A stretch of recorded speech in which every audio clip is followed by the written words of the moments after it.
अरविंद केजरीवाल ने जारी किया नोट। आप सूत्रों के हवाले से खबर, ईडी को कस्टडी से जल मंत्रालय को लेकर जारी किया नोट। भोजशाला में तीसरे दिन सर्वे के लिए पहुंची एसआई की टीम। सर्वे के दौरान हिंदू और मुस्लिम पक्ष के प्रतिनिधि मौजूद। भोजशाला में पर्यटकों के प्रवेश पर लगाई गई रोक। लोकसभा चुनाव को लेकर दिल्ली में बीजेपी सीईसी की बैठक हुई। पीएम मोदी की अगुवाई में बिहार समेत 11 राज्यों की लोकसभा सीटों पर चर्चा। बीजेपी चुनाव समिति की बैठक करीब 3 घंटे तक चली। बैठक में गृह मंत्री अमित शाह, राजनाथ सिंह, सीएम योगी आदित्यनाथ समेत तमाम नेता मौजूद रहे। आज बीजेपी की आ सकती है 5वीं लिस्ट में 150 उम्मीदवारों के नामों का हो सकता है ऐलान। यूपी, बिहार, ओडिशा, राजस्थान, हरियाणा, महाराष्ट्र, गुजरात, पश्चिम बंगाल समेत कई राज्यों की सीटों पर नामों का ऐलान हो सकता है। बीजेपी नेता अनिल विज ने भी सीएम केजरीवाल पर साधा निशाना, कहा उनकी नीति से जेल में जाते हैं और अब वो जेल में जाकर सरकार चलाएंगे। सीएम केजरीवाल के जेल जाने के सवाल पर कांग्रेस नेता संजय निरुपम का बयान, कहा कोर्ट तय करेगा घोटाला है या नहीं और जेल के अंदर से सरकार चलाना संभव नहीं। बीजेपी नेता शाइना एनसी ने केजरीवाल को लेकर बोला हमला, कहा शराब नीति में अनुमति देना पूरी तरह से गलती थी, इसके सबूत भी हैं। आज सियाचिन जाएंगे रक्षा मंत्री राजनाथ सिंह। सियाचिन में जवानों के साथ होली मनाएंगे राजनाथ सिंह। उत्तराखंड के रुड़की में सीएम पुष्कर सिंह धामी ने चुनावी सभा को संबोधित किया है। जनसभा में पीएम मोदी की तारीफ की, कहा मोदी जी के नेतृत्व में विदेश में देश का मान सम्मान बढ़ा है। उत्तर प्रदेश के अपना दल ने लोकसभा प्रत्याशियों के नामों में बड़ा बदलाव हो सकता है। पार्टी ने ऐलान किया, सभी प्रत्याशियों के नामों को निरस्त कर दिया है। बिहार के मंत्री अशोक चौधरी का लालू यादव पर बड़ा हमला, कहा कांग्रेस को खत्म कर रहे हैं लालू यादव। अपने जेडीयू में आने का भी उन्होंने जिक्र किया। पूर्व एलजेपी नेता राजीव ठाकुर ने थामा बीजेपी का दामन। डिप्टी सीएम सम्राट चौधरी ने राजीव ठाकुर को बीजेपी में कराया शामिल। राजीव ठाकुर ने की पीएम मोदी की तारीफ। अगरतला में त्रिपुरा के सीएम माणिक साहा ने बीजेपी युवा की जनसभा को संबोधित किया है, कहा त्रिपुरा से पीएम मोदी को 2 सीटों का देंगे तोहफा। मध्य प्रदेश के सागर में निर्माणाधीन इमारत की छत गिरने से हादसा, मलबे में दबे 4 मजदूर। हादसे में एक मजदूर की मौत, पुलिस हादसे की जांच में जुटी। बहराइच में अवैध कच्ची शराब को लेकर आबकारी विभाग की टीम ने बड़ी कार्रवाई की। 20 लीटर कच्ची शराब बरामद की गई। 100 किलो लहन भी मौके से बरामद हुआ। ओडिशा के बहरामपुर में भारी मात्रा में शराब बरामद। बहरामपुर पुलिस ने आंध्र ओडिशा अंतर्राज्यीय सीमा पर कार्रवाई कर बरामद की शराब।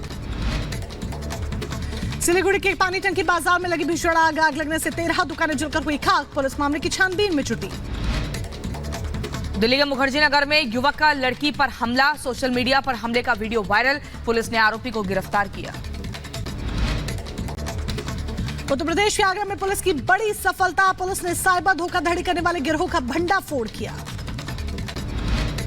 यूपी के लखीमपुर खीरी में तेज रफ्तार बस अनियंत्रित होकर होटल में घुसी। तेज धमाके की आवाज होने पर आसपास के लोग मौके पर पहुंचे। सीसीटीवी कैमरे में कैद हुई घटना। ड्राइवर को झपकी आने की वजह से बस होटल में जा घुसी। बड़ा हादसा होने से टला। बाल बाल लोग बचे। बस में बैठे यात्रियों को सुरक्षित बाहर निकाला गया। बस की चपेट में आकर वहां रखा सामान भी क्षतिग्रस्त हुआ। गाजियाबाद के गोविंदपुरम में बदमाशों ने व्यापारी को गोली मारी। गंभीर हालत में अस्पताल में भर्ती। दुकान के बाहर खड़े व्यापारी को बाइक सवार बदमाशों ने गोली मारी। पुलिस मामले की जांच में जुटी। उत्तर प्रदेश पुलिस का लगातार जारी है ऑपरेशन लंगड़ा। जौनपुर में पुलिस के साथ हुई मुठभेड़ में एक आरोपी गिरफ्तार किया गया। मुठभेड़ में आरोपी के पैर में लगी गोली। यूपी के बुलंदशहर में ट्रांसफार्मर रिपेयरिंग वर्कशॉप में भीषण आग लगी। आग की लपटों और धुएं के गुब्बार से अफरा तफरी मची। फायर ब्रिगेड की कई गाड़ियों ने आग पर काबू पाया। उधर राजस्थान के जयपुर में केमिकल फैक्ट्री में भीषण आग लगी। घटना के बाद इलाके में अफरा तफरी। दमकल की तमाम गाड़ियों ने आग बुझाने में लगी। जयपुर की केमिकल फैक्ट्री में 5 श्रमिक जिंदा जले। 2 मजदूर गंभीर रूप से झुलसे। केमिकल फैक्ट्री में बॉयलर फटने के बाद तेज धमाके के बाद आग लग गई। पुलिस मामले की जांच में जुटी। उत्तर प्रदेश के लखनऊ में होली को लेकर पुलिस की तैयारियां पूरी। 3500 जगहों पर होगा आज होलिका दहन का कार्यक्रम। 10 कंपनी पीएसी और 2 कंपनी पैरामिलिट्री फोर्स की रहेगी तैनाती। सोशल मीडिया पर लखनऊ पुलिस की नजर। दिल्ली ट्रैफिक पुलिस ने होली को लेकर जारी की एडवाइजरी। होली पर हुड़दंग मचाने वालों के खिलाफ एक्शन की चेतावनी दी। ट्रैफिक पुलिस ने चलाया चेकिंग अभियान। उत्तर मध्य प्रदेश के उज्जैन में होली की धूम देखने को मिली। महाकालेश्वर मंदिर में फूलों से खेली गई होली।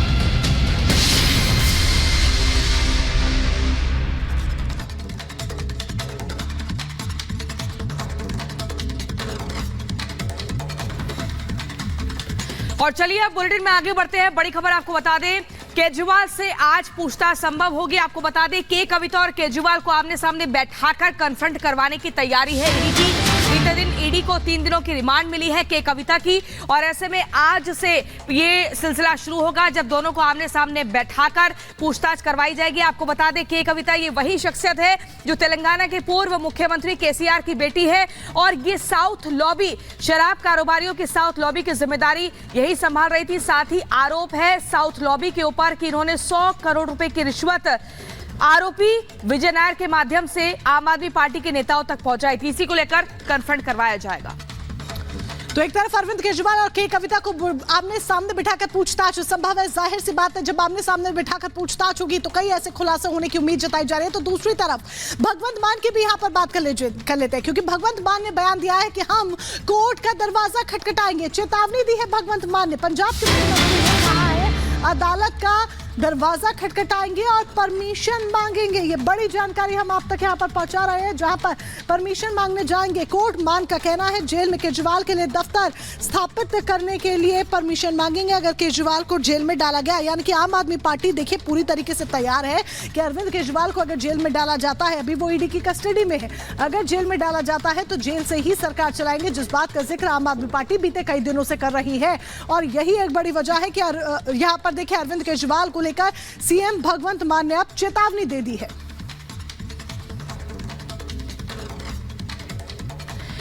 और इसी खबर पर हमारे संवाददाता जतिन हमारे साथ जुड़ गए हैं। जतिन, बड़ी खबर, आज अगर 2 बड़े मुख्य बिंदुओं पर देखें तो एक तरफ केजरीवाल और के कविता को आमने सामने बैठाकर पूछताछ करवाई जाएगी, कन्फ्रंट को लेकर तैयारी हो रही है। दूसरी तरफ भगवंत मान कह रहे हैं कि वहीं जेल के भीतर से दिल्ली की सरकार चलेगी।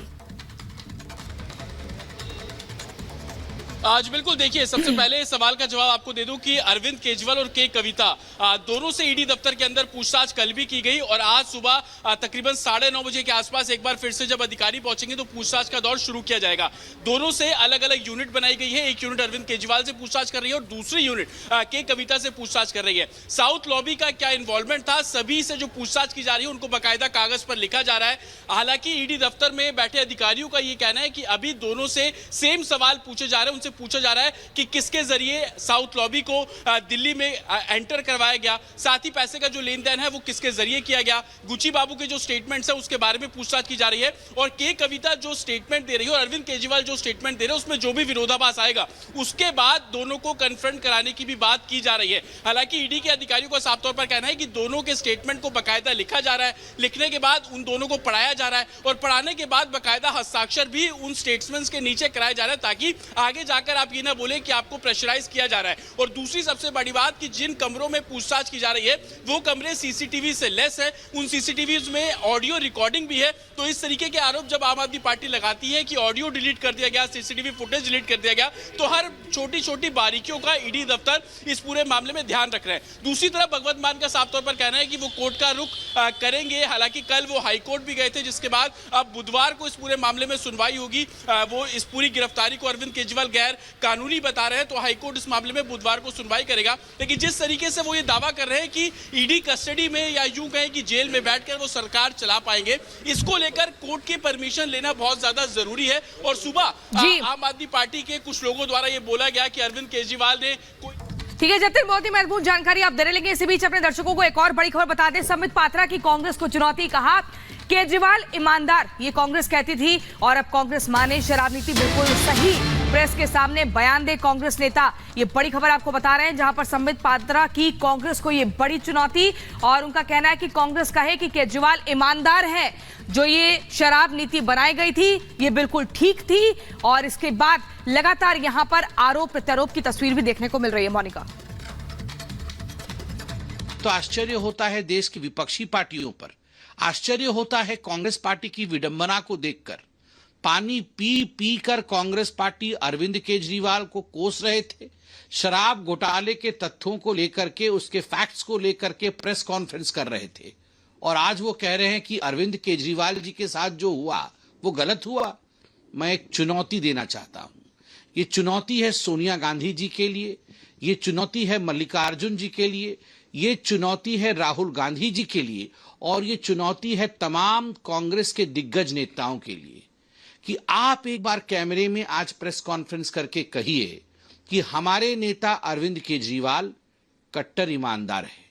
आप दिल पर हाथ रख के कहिए कि अरविंद केजरीवाल जी ने शराब नीति में, शराब पॉलिसी बनाने में कोई घोटाला नहीं किया। यदि आप ये कह देंगे कि अरविंद केजरीवाल कट्टर ईमानदार है, तो हमें लगेगा वास्तविक रूप से आप जो कह रहे हैं वो आपकी दिल की आवाज है। कांग्रेस को चुनौती देते नजर आ रहे हैं, तो दूसरी तरफ मनोज तिवारी ने हमला बोला है अरविंद केजरीवाल पर। अरविंद केजरीवाल पर मनोज तिवारी ने प्रहार किया है। केजरीवाल ने कानून तोड़ने की कसम खाई है, कहना है मनोज तिवारी का। बीजेपी के